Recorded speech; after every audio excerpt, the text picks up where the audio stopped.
नमस्ते बच्चों, CLE's KK CBSE school Chikodi कक्षा 8वीं में एक बार फिर से आप सभी का स्वागत करते हैं।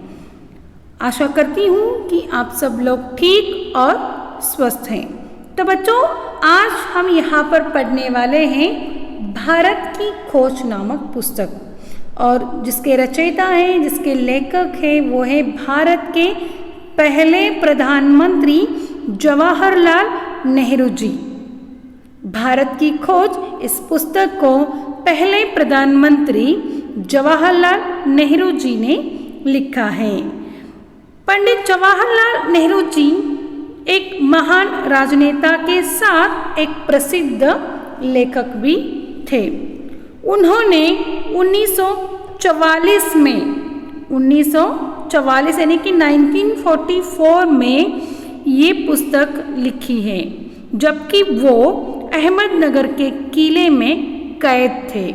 जो अहमदनगर का किला है वो पहले जेल के रूप में इस्तेमाल करते थे। उनकी ये पुस्तक 1944 में उन्होंने लिखी और 1946 में ये प्रदर्शित भी हुई।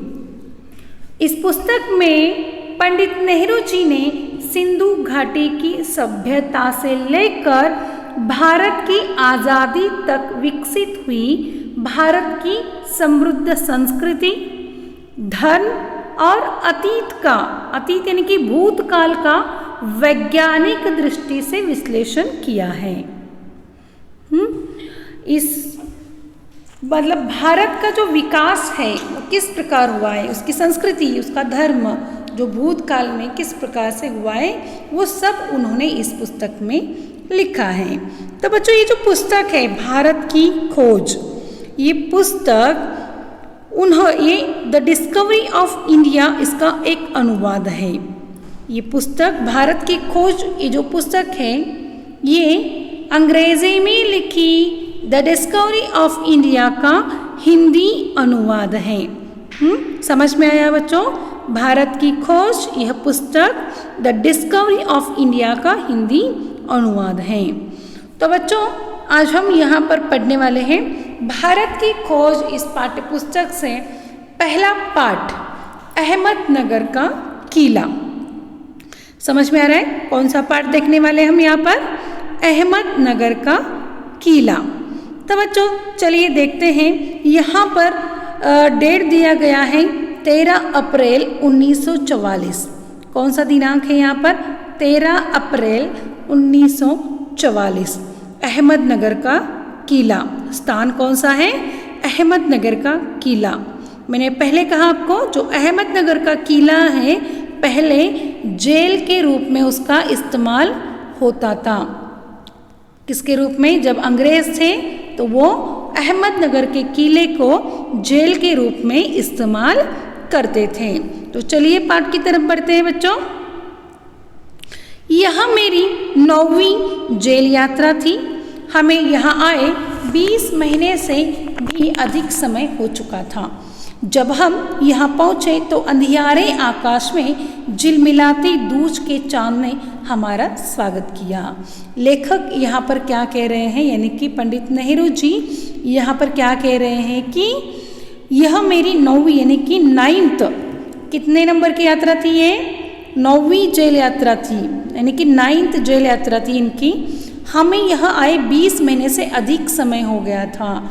20 महीना यानी कि कितना समय होता है? देखिए बच्चों, 12 महीने का एक साल होता है, यानी कि 1.5-2 साल ये लोग यहाँ पर मतलब अहमदनगर के किले में आए थे। 20 महीने से अधिक समय उनको मना था। तो वो कहते कि जब हम यहाँ पहुँचे तो अंधियारे आकाश में झिलमिलाते दूज के चांद ने हमारा स्वागत किया। दूज यानी कि दूसरा। दूज का अर्थ होता है बच्चों, दूज यानी कि दूसरा, ठीक है? दूज का अर्थ होता है दूसरा। उस आकाश में दूसरे दिन के चांद ने लेखक का स्वागत किया। शुक्ल पक्ष शुरू हो चुका था। अब शुक्ल पक्ष क्या है बच्चों? शुक्ल पक्ष क्या होता है? शुक्ल पक्ष पता है, जिस दिन पूर्णिमा होती है उसके अगले दिन से कृष्ण पक्ष की शुरुआत होती है और उसके पहला जो रहता है, यानी कि पूर्णिमा और अमावस्या के बीच जो 15 दिन का समय रहता है, अमावस्या तिथि आने तक जो 15 दिन का जो समय रहता है वो कृष्ण पक्ष रहता है। और अमावस्या से पूर्णिमा तक का जो कालावधि होता है, समझ में आ रहा है? अमावस्या और पूर्णिमा, पूर्णिमा यानी कि फुल मून होता है बच्चों, यानी कि वो कैसे पूर्णिमा यानी कि फुल मून घटता हुआ होकर वो क्या होता था, वहाँ पर अमावस्या आती है और अमावस्या से फिर से पूर्णिमा यानी कि चांद क्या होता है, बढ़ता हुआ जाता है, उसे हम क्या कहते हैं? शुक्ल पक्ष। समझ में आया? कृष्ण पक्ष और शुक्ल पक्ष 15-15 दिनों का जो समय होता है महीने का, तो इससे पता चलता था कि दिन कैसे, मतलब महीना कैसे भर गया है। तो लेखक कहते हैं कि 20 महीने का कारावास, जो नेहरू जी ने 20 महीने से भी अधिक दिन तक इस कारावास में रहे हैं, यानी कि जब वो गांधी जी के साथ भारत की आज़ादी देने का जब प्रयास कर रहे थे, हर संभव कोशिश कर रहे थे, तब उनको कहाँ पर डाला गया था? अहमदनगर के जेल में, यानी कि किले में उनको डाला गया था। तब से हर बार जब नया चांद उगता है तो जैसे मुझे याद दिलाता है कि मेरे कारावास का 1 महीना और बीत गया। शुक्ल पक्ष का चंद्रमा, यानी कि चंद्रमा की जो कलाएं होती हैं, ज़्यादा और कम होने की कलाएं होती हैं, इनसे उनको पता चलता था कि उनका महीना किस प्रकार से बीत रहा है। 1 महीना बीत गया। चांद मेरे बंदी जीवन का स्थायी सहचर रहा है। स्थायी यानी कि स्थिर, स्थायी का अर्थ क्या होता है? स्थिर। और सहचर यानी कि फ्रेंड, मित्र। सहचर यानी कि क्या अर्थ है इसका? मित्र। स्थायी यानी कि स्थिर, स्थायी यानी कि स्थिर। पंडित नेहरू जी यहाँ पर कह रहे हैं कि ये कहते हैं कि ये अहमदनगर का जो किले में वो आए तब इनकी कौन सी यात्रा थी? कितने नंबर की यात्रा थी? 9वें नंबर की यात्रा थी, 9th जेल यात्रा थी। और यहाँ पर जो आए तब वो 20 महीने से अधिक समय तक उन्होंने इस कारावास में निकाला है। ठीक है, वो कहते हैं कि जब नया चांद उगता था, यानी कि पूर्णिमा के दिन से उन्हें पता चलता था कि मेरे जीवन में 1 महीना बीत गया है, यानी कि हो गया है। आपके टेक्स्ट बुक में एक पुस्तक है, देखिए, जहाँ पर सन 1953 यानी कि 1953 का एक चित्र दिया गया है कि अहमदनगर किले की पुनः यात्रा उन्होंने की है। यानी कि जब वो कारावास से निकले उसके बाद, आज़ादी के बाद उन्होंने फिर से अहमदनगर के किले की यात्रा की है। आगे देखिए यहाँ पर room number 8 occupied by our Honorable Pandit Jawaharlal Nehru, first Prime Minister of India during his detention in 1942-45। Okay बच्चों, तो यहाँ पर डिटेंशन यानी कि इसका मतलब होता है इन्होंने जितने दिन तक इस जेल में रह गए, इनको रखा गया, तो उसका जो टाइम ड्यूरेशन होता है उसे, तो वो कहते यहाँ पर कहा गया है कि अहमदनगर के किले का वह कक्ष जहाँ 1942 से 1945 में जवाहरलाल नेहरू को रखा गया था, उनके उस किले में उस वहाँ पर अंकित किया गया है। रूम नंबर 8 में वो रहे थे और वहाँ पर लिखा गया है कि हमारे पहले प्रधानमंत्री, भारत के पहले प्रधानमंत्री हैं और उन्होंने कितने दिनों तक इस जेल में यात्रा की है, वो उसका वहाँ पर 1942 to 45। ठीक है, हाँ आगे देखिए। अब हम इस पार्ट में अतीत का भार, अतीत यानी कि भूतकाल में जो घटित घटनाएं हैं उसका भार, तो देखिए दूसरी जेलों की तरह यह अहमदनगर के किले में भी मैंने बागवानी करना शुरू कर दिया। बागवानी करना यानी कि क्या होता है बच्चों? पेड़ पौधे लगाना, गार्डनिंग करना। बागवानी करना यानी कि क्या? गार्डनिंग करना। मैं रोज़ कई घंटे तपती धूप में भी फूलों के लिए क्यारियाँ बनाने में बनाने में बिताने लगा। लेखक यहाँ पर क्या कहते थे कि दूसरी जेलों की तरह यहाँ भी अहमदनगर के किले में मैं क्या करता था, गार्डनिंग करता था। और हर दिन के कई घंटे में क्या करता था, अलग अलग पेड़ पौधे लगाता था, उसके जो क्यारियाँ बनाता था, पॉट बनाता था मैं। मिट्टी बहुत खराब थी, पथरीली और पुराने मलबे और अवशेषों से भरी थी। जो मिट्टी थी वो बहुत पुरानी थी और वहाँ हर जगह पत्थर थे, ऐसी मिट्टी थी। चूँकि यह इतिहास स्थल है इसलिए अतीत में इसने कई युद्ध और राजमहलों की दुर्भिसंधियाँ देखी हैं। दुर्भिसंधियाँ यानी कि क्या होता है, दुश्मनी। दुर्भिसंधियाँ यानी कि क्या है, दुश्मनी। दुर्भिसंधियाँ इसका अर्थ होता है दुश्मनी, ठीक है। इस पुस्तक में पंडित जवाहरलाल नेहरू ने अपने अनुभवों को प्रस्तुत किया है। इस पुस्तक के माध्यम से उन्होंने देश के लोगों तक ये पहुंचाने का प्रयास किया है कि यहाँ पर क्या था, इस अहमदनगर के किले की कहानी क्या है, ठीक है। तो वो कहते हैं कि दूसरे जेलों की तरह मैं भी यहाँ पर क्या करता था, अच्छी तरह से बागवानी करता था और बागवानी करना मुझे बहुत अच्छा लगता था। और यहाँ की जो मिट्टी है वो पुरानी थी और यहाँ मतलब पथरीली थी, पुराने मलबे से बनी थी और यहाँ बहुत सारे अवशेष भी थी, क्योंकि ये जो अहमदनगर का किला जो है वो क्या है, पुराना इतिहास है। अतीत में इसने कई युद्ध और राजमहलों की दुर्भिसंधियाँ देखी हैं। लेखक क्या कह रहे हैं कि इस अहमदनगर के किले का पुराना इतिहास भी है और यहाँ के जो ये जो राजमहल हैं, यहाँ के राजाओं ने बहुत सारी दुश्मनियाँ भी निभाई हैं और ये जो किला है वो बहुत सारी दुश्मनी भी देखा है।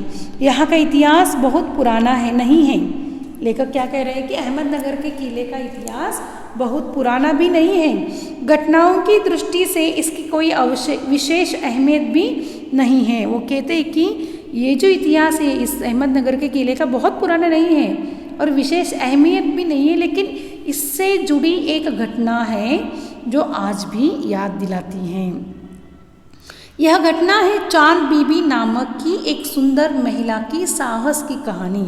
लेखक कहते हैं कि ये जो किला है इसके इतना भी अहमियत नहीं है, कि इतना भी पुराना नहीं है ये, और इसके मतलब सिर्फ और सिर्फ वो कहते हैं कि इतिहास में इसका इतिहास जो है वो बहुत पुराना नहीं है, लेकिन एक ऐसी घटना है जिसमें चांद बीबी नामक एक सुंदर महिला की साहस कहानी है, जिसने इस किले की रक्षा के लिए अकबर की शाही सेना के विरुद्ध हाथ में तलवार उठाकर अपनी सेना का नेतृत्व किया था। इस किले की विशेष घटना जो कि एक महिला से जुड़ी है जिसका नाम है चांद बीबी, ठीक है। और इस महिला ने इस किले की रक्षा के लिए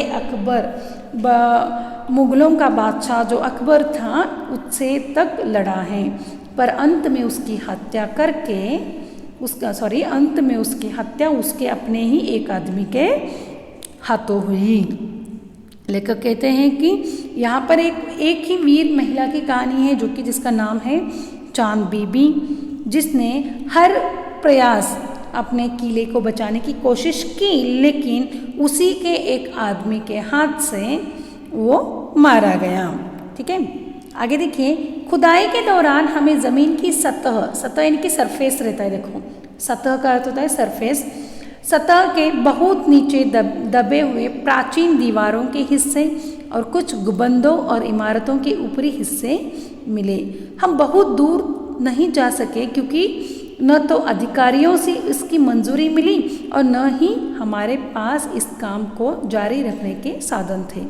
अब मैंने कुदाल छोड़कर हाथ में कलम उठा ली है, पर मैं जब तक आज़ाद नहीं हो जाता और कर्म के माध्यम से वर्तमान को अपने अनुभव का हिस्सा बना लेता, ठीक है। वो क्या कह रहे हैं यहाँ पर, इतिहास को बिना सोचे समझे मैं कैसे लिख सकता हूँ। वो कहते हैं कि जब मैं बागवानी करता था, खुदाई करता था, तो ज़मीन की जो सतह थी जो ऊपरी हिस्सा था उसके नीचे जब उन्होंने खुदाई करना शुरू किया तो उन्हें पुराने प्राचीन दीवारों के कुछ हिस्से, गुंबदों के कुछ हिस्से, इमारतों के कुछ हिस्से उन्हें मिले ज़रूर, लेकिन ज़्यादा खुदाई करने की जो अनुमति है वो इन्हें यहाँ पर नहीं मिली है। ठीक है, समझ में आया। अब लेखक कहते हैं कि मैंने कुदाल छोड़ दी है, यानी बागवानी करना मैंने छोड़ दी है। अब मैंने क्या किया है, कलम लिया है, हाथ में कलम लेकर मैं क्या कर रहा हूँ, लिख रहा हूँ आज़ाद। लेकिन मैं जब तक आज़ाद नहीं हो जाता और कर्म के माध्यम से वर्तमान को अपने अनुभव का हिस्सा नहीं बना लेता, मैं उसके बारे में नहीं लिख सकता। लेखक कहते हैं कि जब तक आज़ाद नहीं हो जाता और कर्म के माध्यम से वर्तमान को अपना अनुभव का हिस्सा नहीं बना लेता, मैं उसके बारे में नहीं लिख सकता। वो कहते हैं कि मैं इतिहास को बिना सोचे समझे कैसे लिख सकता हूँ, लेकिन वह इस समय का इंतज़ार कर रहे थे कि मैं यहाँ से कब बाहर निकलता हूँ, मैं कब छूट जाता हूँ, जहाँ से वो उन्हें यहाँ से बाहर निकल जाए। वो कहते हैं आगे देखिए, न ही पैगंबर की भूमिका अख्तियार कर मैं फिलहाल भविष्य के बारे में लिख सकता हूँ, बचा रहता है अतीत, पर मैं उसके बारे में भी किसी इतिहासकार या विद्वान की तरह विद्वत्तापूर्ण शैली में लिख नहीं सकता। मैं पहले की तरह अपने आज के विचारों और क्रियाकलापों के साथ संबंध स्थापित करके ही उसके बारे में कुछ लिख सकता हूँ। गेटे ने एक बार कहा था कि इस तरह का इतिहास लेखन अतीत के भारी बोझ से एक सीमा तक राहत दिलाता है। वो कहते हैं कि जब तक मैं यहाँ से बाहर नहीं निकल सकता, जब तक मैं वर्तमान को अनुभव नहीं कर सकता, तब तक मैं इतिहास को नहीं लिख सकता। क्योंकि वो कहते हैं कि इतिहास यानी कि अतीत को लिखना है, वो मैं बिना सोचे नहीं लिख सकता।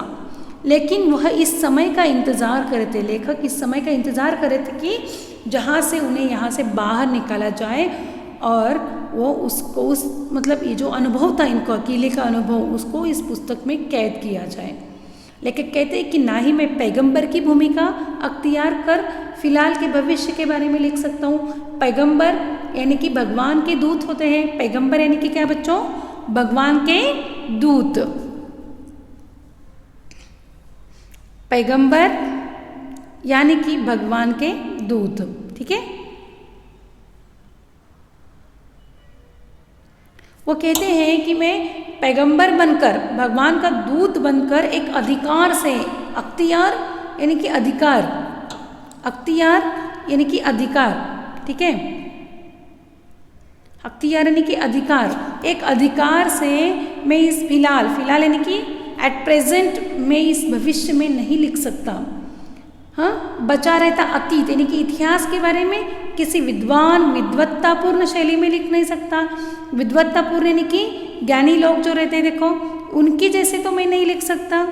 मैं पहले की तरह अपने आज के विचारों को और क्रियाकलापों के साथ संबंध स्थापित करके ही उसके बारे में कुछ लिख सकता हूँ। जब तक मैं यहाँ से बाहर नहीं निकल सकता तब तक मैं इसको नहीं लिख सकता।